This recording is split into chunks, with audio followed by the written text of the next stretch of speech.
Ce programme vous est proposé par Endoker RDC et CEDED.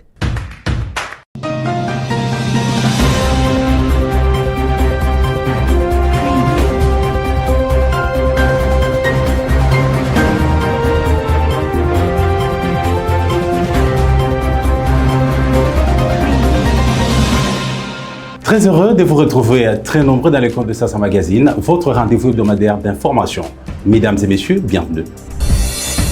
Près de 28 000 candidats finalistes ont affronté les épreuves préliminaires des examens d'État édition 2023-2024 au Kasaï central dans un climat apaisé. Sassa Magazine. Enfin, les jeunes étaient face aux vieux dans un échange intergénérationnel ce vendredi au Palais du Peuple de Kinshasa sous une facilitation de la structure DIG, un cadre qui favorise les échanges. Sassa Magazine. Et puis, focus dans votre magazine sur le marché Selembao, établissement public où les activités commerciales et l'insalubrité légendaire et chronique se côtoient au quotidien. Voilà tout pour les sommaires. Ouvrons votre magazine au Kasaï central. Lancement des épreuves des examens d'État sous les signes de l'émergence nationale avec une participation de 32% de filles. Détail dans ce reportage de Freddy Million-Popoué, ici rendu par Christine Yamabou.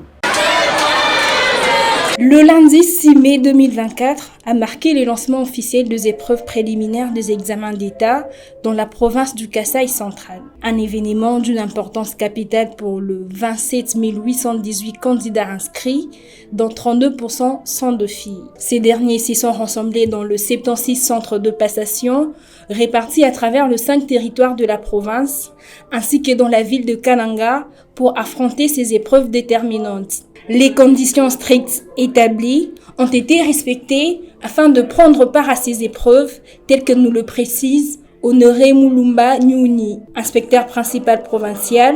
Le respect du curriculum scolaire, le respect du versement des frais de participation selon votre arrêté et autres conditions fixées par le calendrier scolaire. Le prophète de la province, Poutou Moutombo, a souligné la nature des examens d'État devant les candidats à ces épreuves. L'examen de dissertation est un examen qui demande beaucoup plus de raisonnement, de réflexion, faire des recherches pour pouvoir sortir le diplôme. L'un des examens les plus compliqués. Il est important pour ces élèves candidats de combattre la peur et avoir confiance en leurs capacités, tout en se mettant en garde contre les promesses de réussite facile qui pourraient les affaiblir psychologiquement et les laisser exploiter financièrement, a déclaré le gouverneur Martin Makita Mfwamba. Sachez que le gouverneur intérimaire a effectué une ronde dans 3 centres de passation des épreuves, notamment l'école primaire Chinsambi, le collège Saint-Clément et l'épée Baolonga. Toujours en éducation dans votre magazine, mais cette fois-ci dans le Haut-Katanga, pour vous parler du lancement des épreuves hors session des examens d'État au nom du gouverneur Jacques Yaboula Katoué par les ministres provinciaux en charge des finances. Reportage.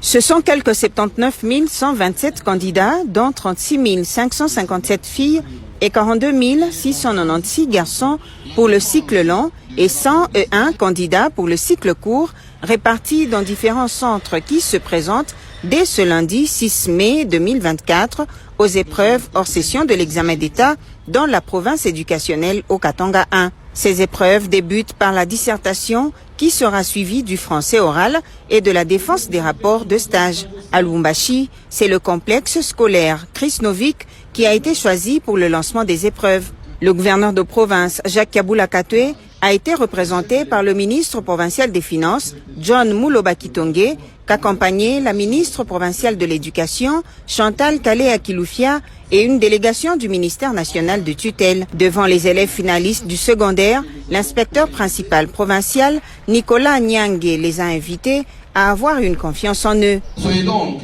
chers élèves, prêts à affronter ces épreuves, car le jour J que vous attendiez est enfin là. Au nom du gouverneur, le ministre provincial des Finances, John Mouloba Kitonge, a, pour sa part, souhaité bonne chance à tous les candidats à travers la province et surtout à étaler leurs connaissances acquises pendant leur parcours scolaire. Pour s'assurer du bon déroulement de l'épreuve de la dissertation, le ministre provincial des Finances et la délégation du ministère national de l'Éducation ont fait la ronde de quelques centres, notamment au lycée Twendeleye et au lycée Wema. Sur place, Il a encouragé en particulier les candidats non-voyants. Reçu par le président Félix-Antoine Tshisekedi à la Cité de l'Union africaine, dans le cadre cette fois-ci de la clôture de la 6e revue des programmes économiques et financiers de la RDC, la délégation du Fonds monétaire international était conduite par Calixte. Détail dans ce reportage.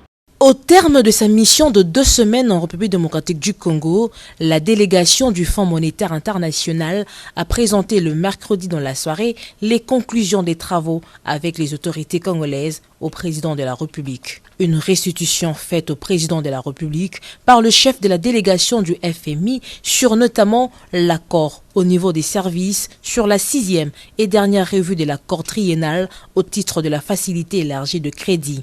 Je peux dire que au regard des engagements qui ont été pris et des progrès réalisés, j'ai le plaisir de vous annoncer, comme je l'ai annoncé au président, que notre mission et les autorités sont tombées d'accord. Nous avons trouvé un accord que nous allons présenter ensuite à notre direction générale pour approbation et ensuite ce sera discuté par le conseil d'administration pour conclure la 6e revue.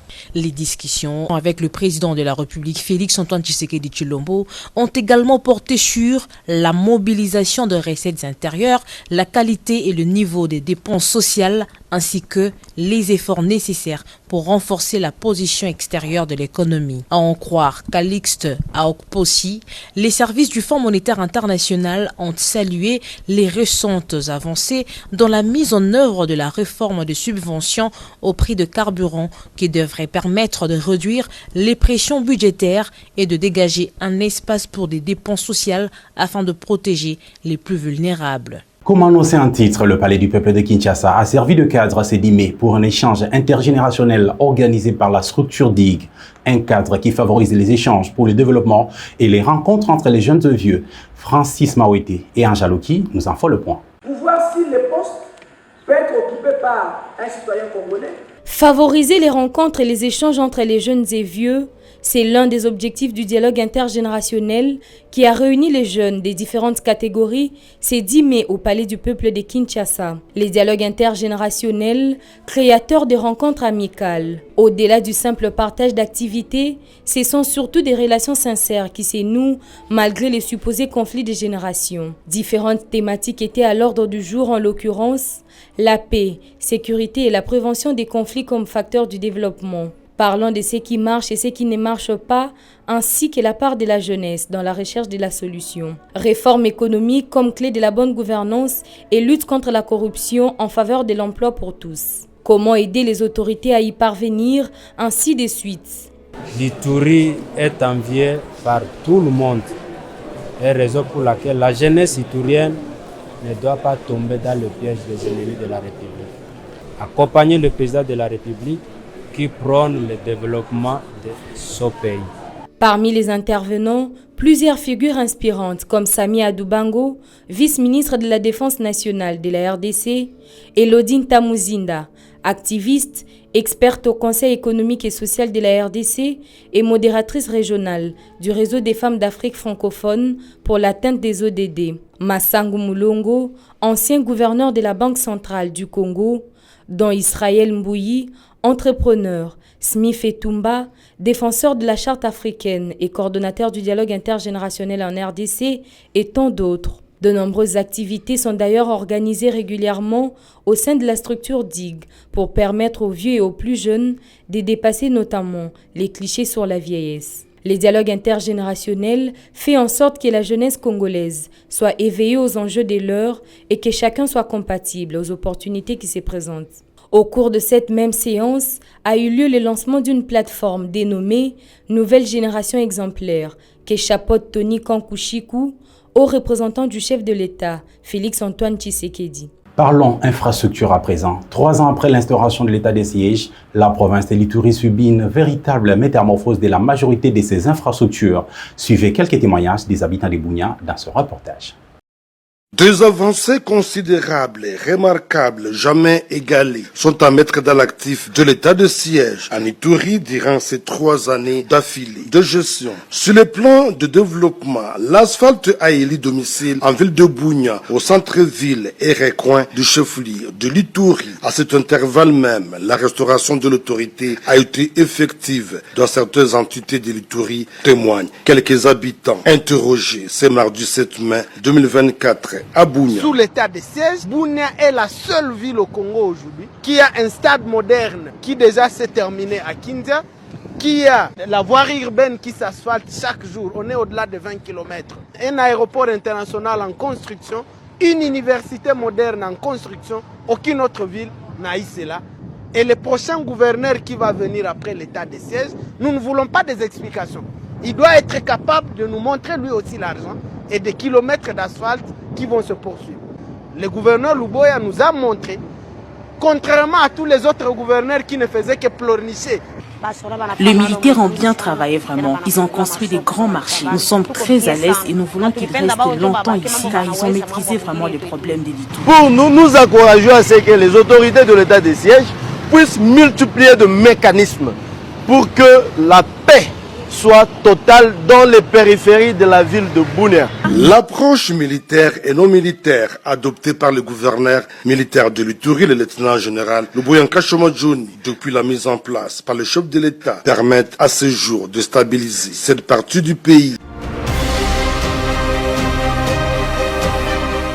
Revenons à Kinshasa, cap vers le marché Selembao, où les petits commerces et l'insalubrité font bon ménage, en tout cas, dans cet édifice public et ses environs. Le denrées alimentaires étalé à même les sols, non loin d'état d'immondice, expose les consommateurs aux diverses contaminations et maladies. Suivez. Le marché Selembao, qui longe l'avenue de Libération ex-24 novembre, tient sa renommée au prix bas des produits alimentaires et manufacturés, qui y sont vendus comparativement aux autres marchés communaux de Kinshasa. Il est situé à l'ouest de la capitale. Mais cet édifice public bondé de marchands et acheteurs a également une réputation d'un marché où l'insalubrité se porte à merveille. Dans cette insalubrité notoire, plusieurs marchandes écoulent leurs produits alimentaires qui restent exposés à même les sols. Légumes et fruits sont vendus dans ces conditions. Feuilles de manioc, amarantes et autres légumes sont étalés au-dessus des ordures, arrangés en plate-bande. Les vivres frais ou surgelés, comme les poulets et poissons, sont étalés aux côtés des tas d'immondices. C'est une scène pitoyable. Les règles hygiéniques sont complètement foulées aux pieds par ces vendeuses et vendeurs. N'ayant aucun autre choix face au rabais de prix, les consommateurs de leur côté se voient contraints de payer les denrées alimentaires dans ces conditions et sont exposés aux différents risques de contaminations et pathologies. Une seule ronde sur l'avenue de Libération suffit pour se retrouver nez à nez avec des montagnes de déchets produits quotidiennement par les commerçants qui les déversent sur la chaussée en attendant un éventuel ramassage des bons citoyens et volontaires. En plus de règles d'hygiène non respectées, aucune mesure de sécurité n'est prise en compte. Pourtant, cet édifice public a déjà enregistré par le passé nombreux cas d'accidents mortels dont les victimes étaient les marchands occupant la voie publique. Se refusant de commenter la question devant notre caméra, quelques marchandes ont pointé du doigt les autorités gestionnaires du marché. Néanmoins, les gestionnaires du marché ont dû interdire aux vendeurs de se planquer à moins d'1 mètre de la chaussée. Mais sur le terrain, c'est l'interdit qui est appliqué. Face à cet état de choses, on se croirait dans une jungle où les mesures établies par l'État sont bafouées sans aucun scrupule. Et la santé de toute la communauté est mise en péril par les pouvoirs publics censés garantir un environnement sain à sa population. Ils ont fait en tout cas la pluie et les beaux temps et signent aujourd'hui un grand retour à l'écran. Et ce sont les amis du savoir. Pourquoi ces retours durant cette période et quelles en sont les motivations? Albert Tchabangala Mouloumé, son initiateur et coordonnateur, est ici au micro d'Espérant Daniel Kamboul. Pourquoi ce grand retour? C'est parce qu'il était temps. Il était temps que les amis du savoir reviennent. Premièrement, c'est sur la demande de beaucoup de nos fanatiques. On dit, nous avons bien sûr grandi, mais les idées ont aussi grandi. Alors les amis savoir va se constituer sous forme d'un temple de démocratie où les uns et les autres vont manifester leurs idées afin que les autorités nous écoutent pour que les choses changent. Mais l'opportunité aussi, c'est que ça coïncide avec les retours de Vital Kamerhe comme président incontestable maintenant pour les bureaux définitifs de l'Assemblée nationale.